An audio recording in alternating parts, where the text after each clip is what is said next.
10h50, o Manhã Bandeirantes está de volta para conversar com a doutora Raquel Galinatti, diretora da Associação dos Delegados de Polícia do Brasil. Doutora, tudo bem? Bom dia para a senhora. Bom dia, Vitor. Tudo ótimo. E um bom dia a todos aqueles que estão nos ouvindo e assistindo nessa manhã. Olha, nós tivemos agora aqui em São Paulo, pelo menos, 10 dias. A gente até brincava aqui, doutora, porque nós temos um esquema de plantão no fim do ano. Metade da equipe trabalha no Natal, a outra metade no Ano Novo.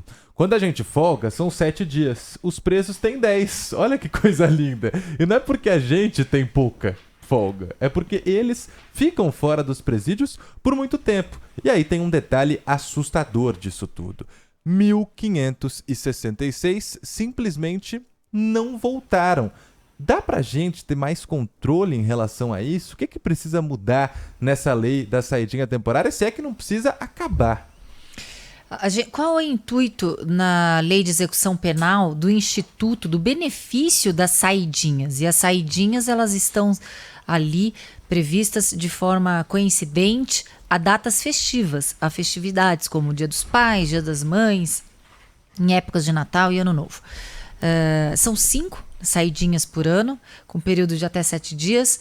E o objetivo, o propósito seria uma reinserção e ressocialização daqueles que estão cumprindo pena em regime semiaberto na sociedade, para que a gente pudesse ter realmente a efetividade do que está previsto na lei de execução penal, precisaríamos de um aparato completo para que possibilitasse sim a reinserção e a ressocialização desses presos. Mas o que acontece na prática? Primeiro que a gente não tem colônias agrícolas industriais suficientes para que esses que estão cumprindo pena em regime semiaberto fiquem cumprindo sua pena. Na verdade, não tem o semiaberto no Brasil, essa é a verdade. Exatamente. Né? Na realidade, eles estão cumprindo pena junto com aqueles que estão na penitenciária em regime fechado. Me parece muito mais uma tentativa de controle e de monitoramento a possíveis rebeliões dos presídios do que propriamente o objetivo da lei de execução penal, que seria uma reinserção e ressocialização, porque esses presos, em contato com os presos em regime fechado, eles praticamente estão tendo uma pós-graduação do crime.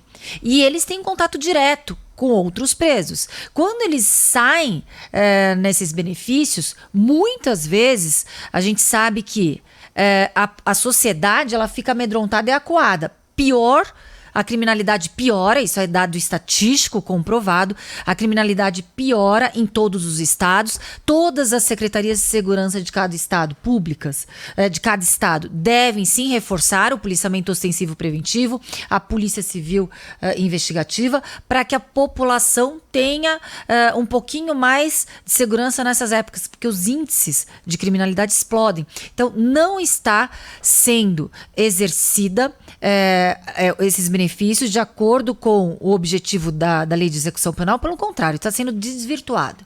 Doutora Raquel, eu vou fazer uma pergunta meio ousada, mas hoje tudo no Brasil tem a ver com crime organizado, então a senhora me permita fazer esse questionamento.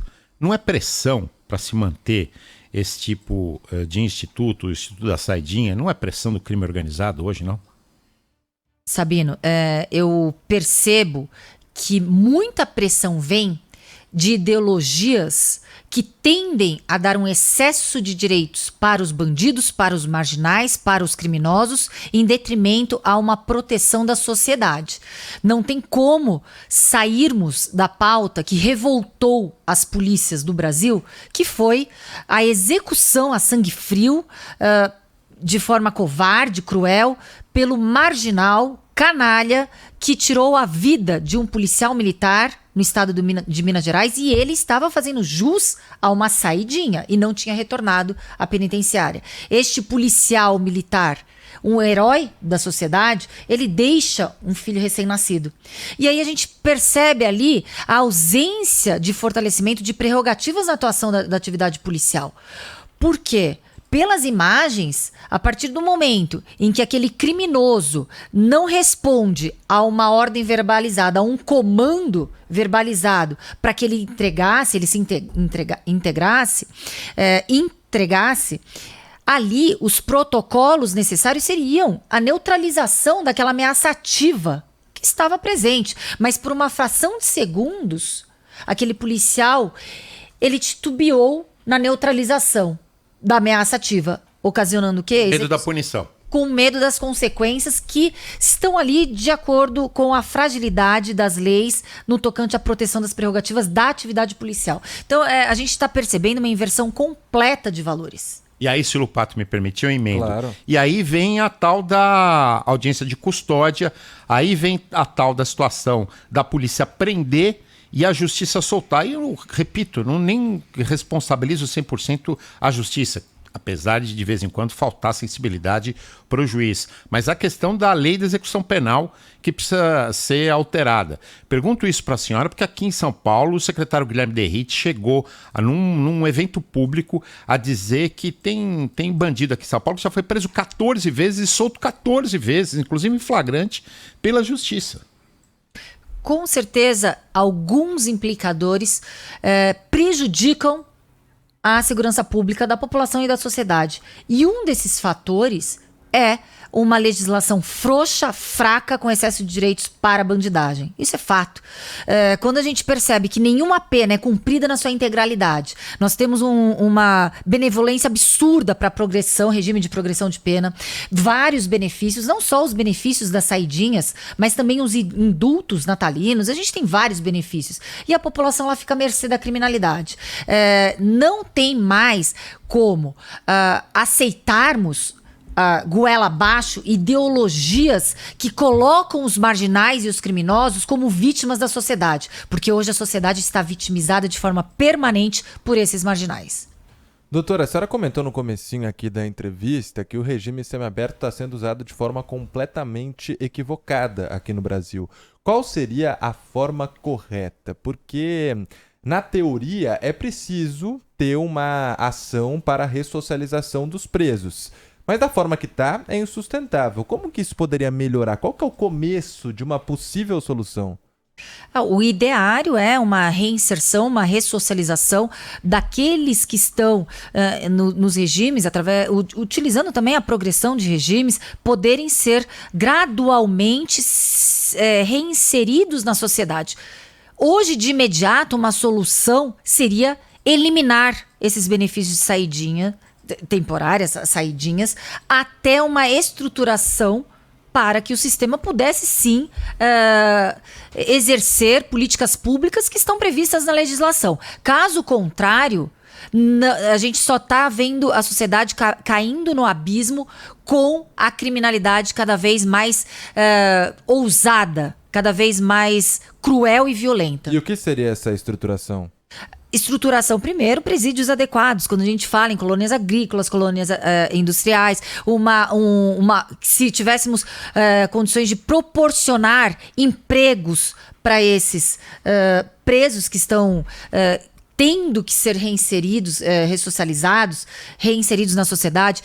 Teríamos que ter um trabalho social, os direitos sociais amplos, o que a gente não percebe. Se o pilar dos direitos sociais, que é a segurança pública, está completamente caótico, o pilar está caótico, a segurança pública está desestruturada. Temos déficit de policiais e não é exclusividade aqui no estado de São Paulo, mas no Brasil inteiro os estados sofrem com carência do efetivo policial. Salários deboches, salários de fome pagos aos policiais, falta de estrutura de tecnologia, maquinário. Então, claro que com a segurança pública inviabilizada, automaticamente inviabiliza-se também outros direitos sociais, como a saúde, como a educação, como a cultura, o lazer e etc. Então a gente tem que estruturar de imediato a segurança pública, para depois falarmos em outros direitos sociais e depois falarmos numa política de reinserção e ressocialização desses presos. Então, numa solução imediata, a gente não pode quedar-se nesses subterfúgios de tentar apaziguar uma parcela da sociedade ideológica em que tende a colocar como prioridade uma possível vitimização daqueles que rompem a lei, daqueles que praticam crimes cruéis, daqueles que estão violando permanentemente uma paz no Estado democrático. Doutor, eu queria perguntar também sobre a regra para essa saidinha, porque já fizemos algumas entrevistas na programação da Rádio Bandeirantes sobre essa questão. E aí, hoje, da forma como acontece, o preso só precisa estar se comportando bem, que ninguém sabe direito o que é esse bom comportamento, e precisa ter cumprido já uma parte ali da pena. Depois disso, ele começa a sair. Então, no Rio de Janeiro, nós temos, por exemplo, 3 chefes de uma facção criminosa gigantesca, que é o Comando Vermelho, soltos porque não voltaram da saidinha. Aqui em São Paulo, a gente vê que é criminoso rico, criminoso grande, porque teve um que foi preso andando de jet ski na represa aqui no ABC. São muitos os casos, em vários estados do país, de preso que não era para estar solto. Não precisava mudar isso também? Uma regra um pouco mais rigorosa para que tivesse esse direito? Aliás, a senhora deve estar acompanhando o que está acontecendo no Equador. O Equador é o Brasil de amanhã, né? É algo assim, realmente preocupante e alarmante.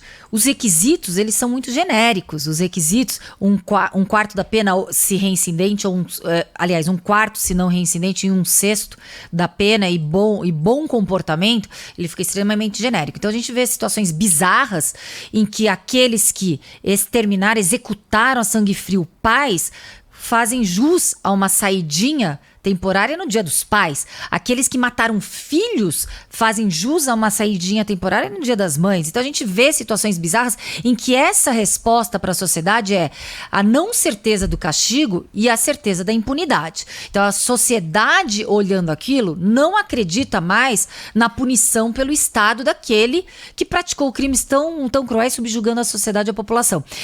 O Equador nos traz uma grande preocupação.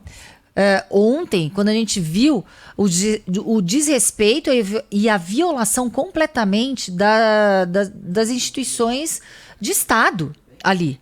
Ali foi a subversão total do Estado.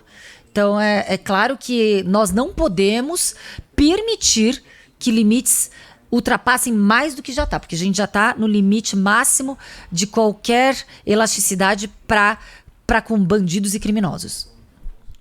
11h02, nós temos ouvintes participando, Ana, estão mandando aqui mensagem para a doutora, vamos colocar aqui essas mensagens. Bom dia, Manhã Bandeirantes. Parabéns pela entrevista de hoje. Ela está falando tudo o que a população sente, a população do bem, né, do Brasil sente. Ela está falando tudo. Parabéns pela entrevista. Bom dia, Rádio Bandeirantes. Alex aqui de Itaquera. Eu gostaria de fazer uma pergunta. Hoje, quem é que faz essa seleção de quem deve e de quem não deve sair? Bom dia. Quem, doutora? Ali o responsável, né, por dirigir o presídio através, sim, da liberação do juiz de execução penal. Mas quem indica para o juiz quem vai sair? Aqueles que controlam, que dirigem os presídios. Os diretores do presídio. Não, então funciona bem. Entendi. Mais uma pergunta. Bom dia, Ouro Pato. Bom dia, doutora Raquel. Bom dia. Eu sou o Gilberto, aqui da região da Guarapiranga, e gostaria de fazer uma pergunta.